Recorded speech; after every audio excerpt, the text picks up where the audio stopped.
sa... Drama? Si Coco Martin ka ba? Hindi ba kayo, no? Sabi ko isang tikit tayo. Ang ukay. Tagay, pero pa.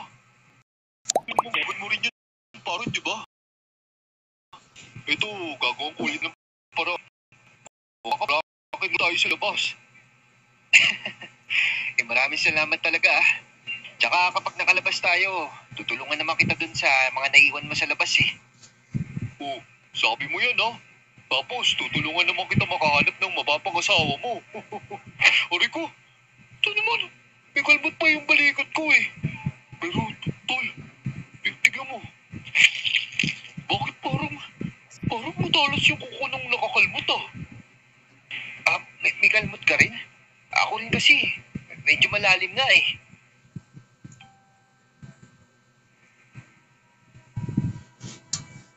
Sa totoo lang, ako ang mas nakasandal kay Victor kahit nung mga bata pa kami. Lagi siyang pinagtatawanan at kinukot siya dahil sa laki niya at mahina daw ang ulo. Pero ako ang nakakakilala ng totoong Victor. Victor na matatag at malinis ang puso. Victor na hindi ka iiwan sa kahit na anong laban. Pero sa 3 taon namin sa kulungan, bigla akong kinabahan. Lalo na dahil sa huling nagtangka sa amin sa loob. Alam ko hindi sila karaniwang mga tao, pero hindi ko alam kung paano nangyari yon.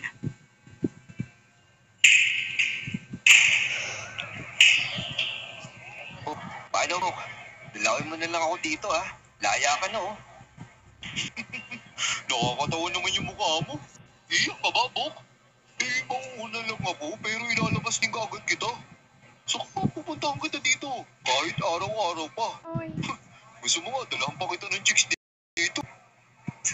Si Raulo, baka lalo lumaki ang atraso natin dito. Sa totoo niyan, Bok, medyo nalulungkot lang ako. Wala na akong kasangga dito. Putik naman yan, ang drama mo naman. Hindi naman ako mamamatay eh. Mauuna lang ako lumabas. Teka, gusto mo, itakas kita paglabas ko eh. Pasok ka dito sa bag ko. Ano? Ewan ko sa'yo, Bok. Sige na, malis ka na.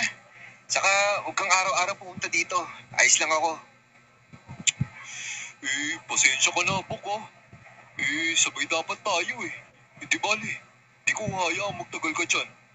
Kahit naman sinusuka ako ng pamilya ko, hindi naman tumatanggi sa akin yun eh. Para lang hindi nila ako makausap. O sige, Bok, mauna na ako ah. Ingat ka dyan.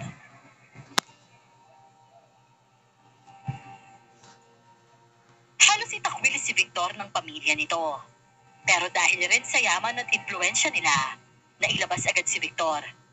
Hindi rin nagtagal ay natupad ni Victor ang pangako niya sa akin. Wala pang 1 taon ay sinundo na niya ako para ilabas.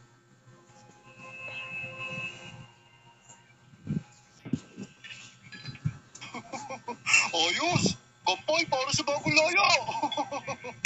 Ano po? Shot mo! O, kamusta? Pasensya ka na, natagalan bago kita mailabas ha. Matagal ba yun?